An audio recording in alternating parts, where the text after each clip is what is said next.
Sebenarnya ada langkah-langkah tertentu yang telah disarankan dalam Code of Conduct for Industrial Harmony sebelum mengambil langkah pemberhentian kerja, ya. Dan salah satu daripada langkah berkenaan adalah untuk kita cuba mengurangkan kos operasi, dan di sini salah satu jalannya adalah untuk mengurangkan waktu bekerja. Jadi bila kita mengurangkan waktu bekerja, sudah tentulah kita akan membayar gaji yang kurang, tetapi masih lagi dikira sebagai proportionate kepada waktu yang kita bekerja berkenaan. Ya, jadi langkah-langkah sedemikian adalah untuk kita memastikan bahawa pada akhirnya, di mana bila kita ada peningkatan ekonomi nanti, kita akan masih dapat peluang yang mengatakan bahawa saya masih ada majikan dan saya tak perlu mencari kerja lain dan saya terus boleh bekerja di tempat pekerjaan berkenaan.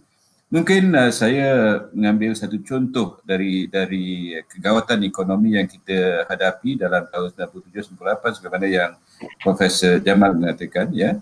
Ada sebuah syarikat itu mempunyai pekerja yang amat mahir, tinggi kemahiran mereka, tetapi oleh kerana mereka sebenarnya membuat satu servis untuk kereta-kereta mewah, ya. Jadi pada masa itu memanglah orang-orang yang ada duit pun tak mampu untuk membawa kereta mereka untuk disenggara, ya. Jadi tapi syarikat mengatakan bahawa kalau saya buat retrenchment, bila keadaan ekonomi nanti pulih, saya terpaksa melatih pekerja baru. Jadi sebagai salah satu option yang dilakukan oleh syarikat berkenaan adalah untuk membenarkan pekerja mereka tidak datang kerja, tetapi telah mengambil keputusan untuk membayar satu persentage gaji yang dirundingkan dengan para pekerja berkenaan, dan mereka ini pada masa berkenaan bebas untuk melakukan apa saja kerja.